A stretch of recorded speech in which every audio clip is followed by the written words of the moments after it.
da Central do Brasil, joguei capoeira ali, eu, Mário Santos, na época do carnaval, antes de fundar a academia. Estava assim de gente, rapaz. Olhei, o Mário Santos estava lá. Tinha 2 capoeiras lá jogando capoeira. O Mário Santos chegou assim, deu um voo de morcego, plantou-se lá no pé do berimbau, os caras tocando berimbau, plantou e voltou. Quando voltou, tirou os 2 elementos, estava jogando capoeira e jogou fora. Foi, rapaz.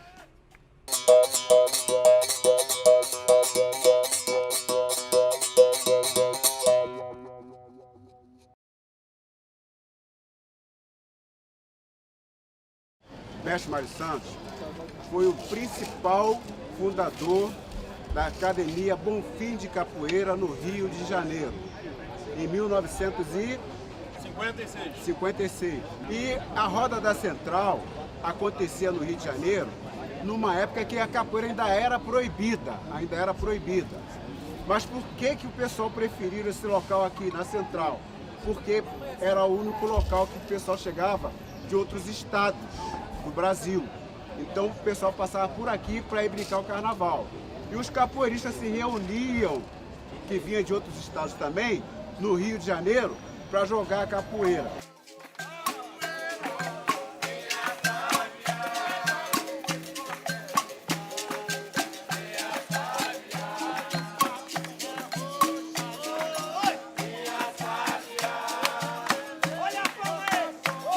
Eu, Deraldo, o Zé, entramos juntos, sem saber coisa nenhuma. Só o Mário Santos é que era o capoeirista. Aqueles que vieram da linhagem de Besouro, vieram daquela formação do Besouro, como foi Siri de Mangue, Canário Pardo, Cobrinha Verde, faziam um jogo mais de ataque mesmo, ataque e defesa, porque era um jogo de luta. A gente aqui até denominou de capoeira primitiva. E o mestre Mário fazia aquele jogo, só que um jogo mais rasteiro. Por exemplo, ele fazia vários movimentos de ataque, mas pelo chão, fugindo daqui e por ali. Tinha um jogo em pé, mas os ataques dele geralmente eram por baixo. Por exemplo, chapa, hoje o pessoal levanta o pé lá em cima na cabeça do outro. O jogo dele era, a chapa dele é em pontos vitais, do peito para baixo. E falar da história de Mário Santos, para mim, é enriquecedor, até porque ele vinha a ser meu tataravô na capoeira.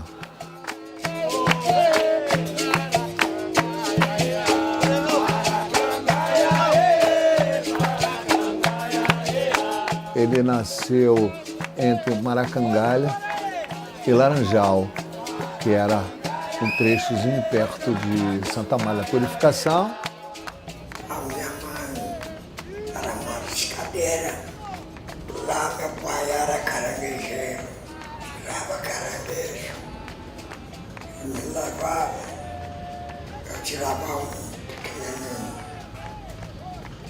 Aí fui crescendo. Aí meu pai me explicando, quando eu fui um dia apareceu um cidadão,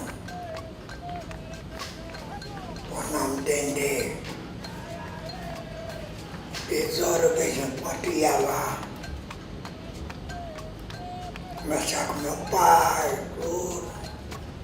Aí meu pai dizia, senhor, pega ali meu bungá.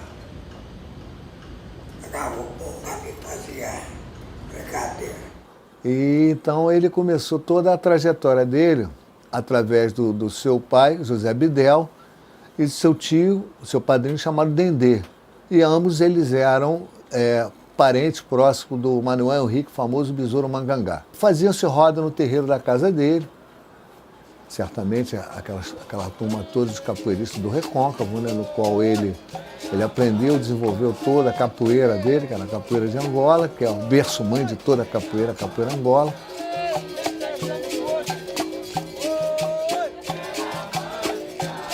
Aí, era dia de sábado, meu pai gostava de tocar negócio de samba.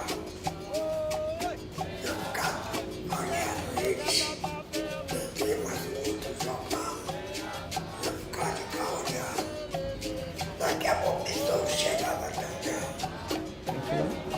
Besouro. Sabe, o cara. Ele tinha 5, 6 anos nessa época. Siri demais. Aí eu ficava espiando, aí ele começou a me puxar e tal. Eu engateava lá pelo chão. Ia vai. Porque naquele tempo já dava dinheiro. Pra te pagar com a boca. Apanha a laranja no chão,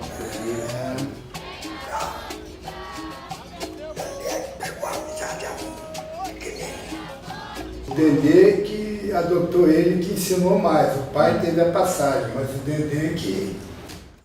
Mas no período da infância dele, ele então foi levado a ser criado por um fazendeiro. E lá ele passou por um período muito triste da história dele, até serviço escravo, ele foi tido como escravo na fazenda no qual ele chegou a trabalhar, e então ele depois fugia para o mato.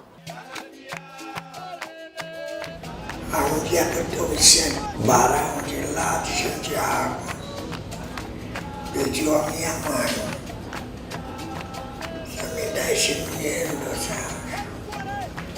Minha mãe, leve, marca aí, eu quero. Me levou naquele tempo. Do carrasco, onde eu sou. Eu ia para todo Vicente bater naqueles empregados dele, homem, velho. Eu ficava de casa, olha. Eu digo, olha, eu vou me embora.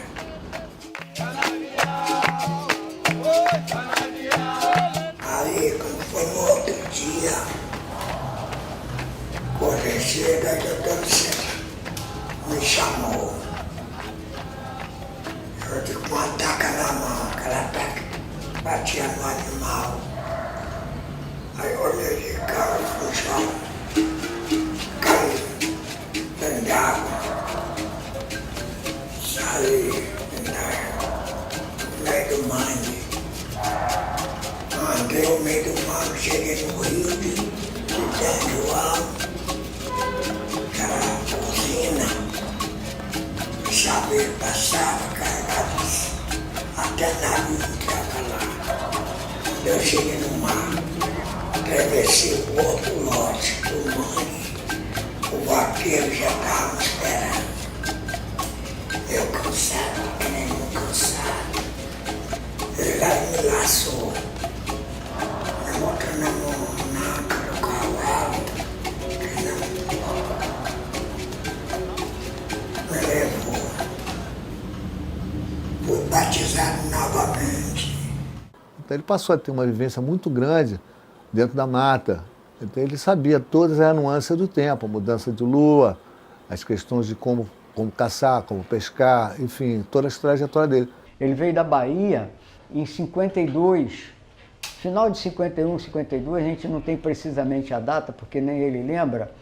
Ele veio com 2 tias dele que pediu a mãe dele, falou com a mãe dele que queria trazer ele para o Rio para ter um padrão de vida melhor, porque no Recôncavo é meio complicado. Ele veio para cá com 17 anos. Por sua vez, o mestre Roque, ele vem a ser parente do mestre Mário. E já se encontrava aqui com os parentes aqui no Rio de Janeiro, então ele veio. Ele se viu no quartel na Avenida do Brasil, em Bom Sucesso. Quando ele estava no quartel, antes dele conhecer o primeiro aluno dele, que foi o Irineu, estava no alojamento dele, né, deitado, descansando numa hora de folga dele, e veio um grupo de soldados mais antigos para dar aquele batismo nele, né? Aí ele já tinha sido alertado quanto a isso, né? E malandro, esperto, mandingueiro como ele é, ele viu os caras chegando, né? Aí fingiu que estava dormindo.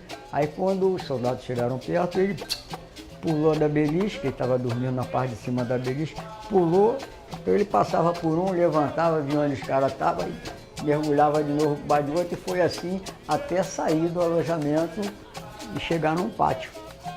Aí ele chegou e aqui eu tenho espaço, aqui vocês podem vir.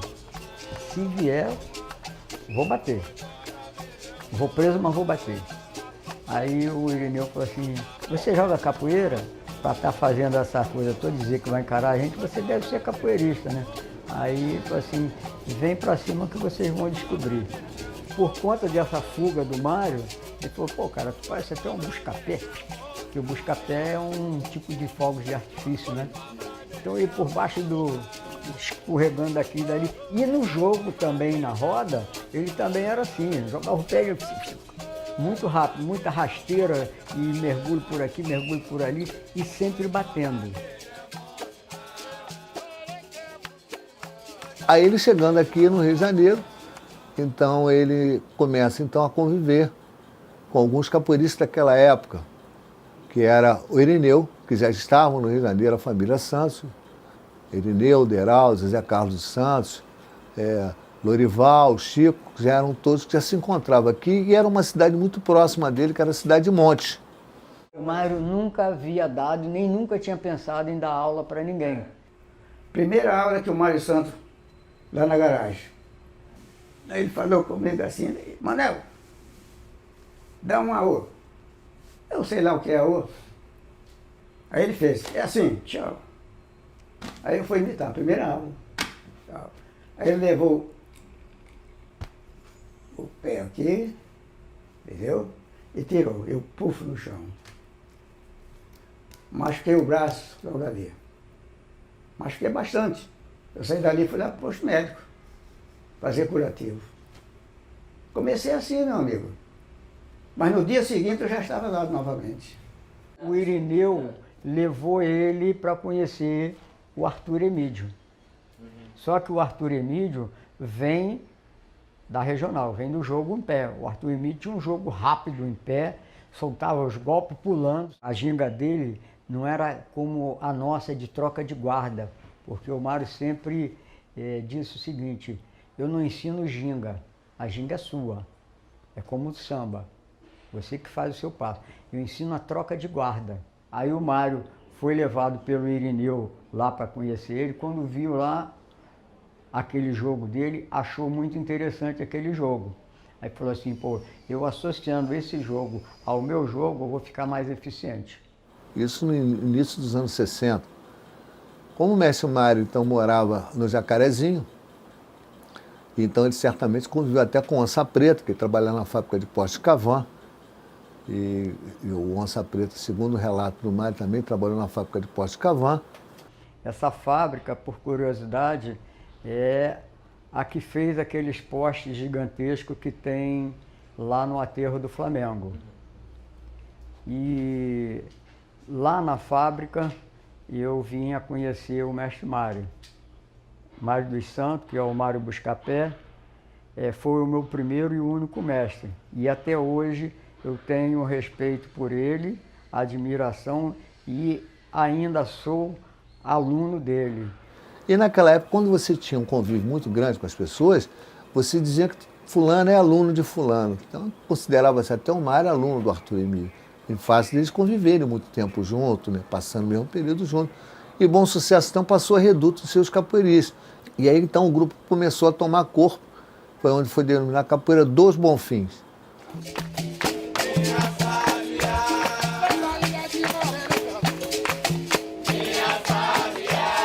E aí começou então a saga do mestre Mário no Rio de Janeiro nos anos 60. Em 1969, foi o período que ele se ausenta do Rio de Janeiro. É um hiato muito grande que se tem nessa história. E os irmãos então ficaram aqui. Ficaram o Irineu, já tendo nos anos 65 aproximadamente, Manuel Martins, que fazia parte, eles trabalhavam no Banco do Brasil, mestre Deraldo trabalhavam no Banco do Brasil. Eu comecei a capoeira, eu, o Deraldo, aí chegando eu olhei assim dizendo, eu estava aprendendo ainda, meu amigo. Hein? Eu estava no início. Olhou, não apareceu ninguém para jogar com ele. Aí ele me viu assim, foi e me puxou. Rapaz, eu fui. Aí depois, ó, o que caiu de dinheiro nos pés dos tocadores de berimbau foi uma coisa impressionante. São passagens, rapaz. são passagens que eu não me esqueço. Eu só queria agradecer muito por o senhor existir na nossa vida, o senhor mestre Deral. Muito obrigado, Eu muito sou obrigado. mestre de capoeira, eu agradeço a Mário Santos, porque ensinou a vocês para vocês ensinarem a gente.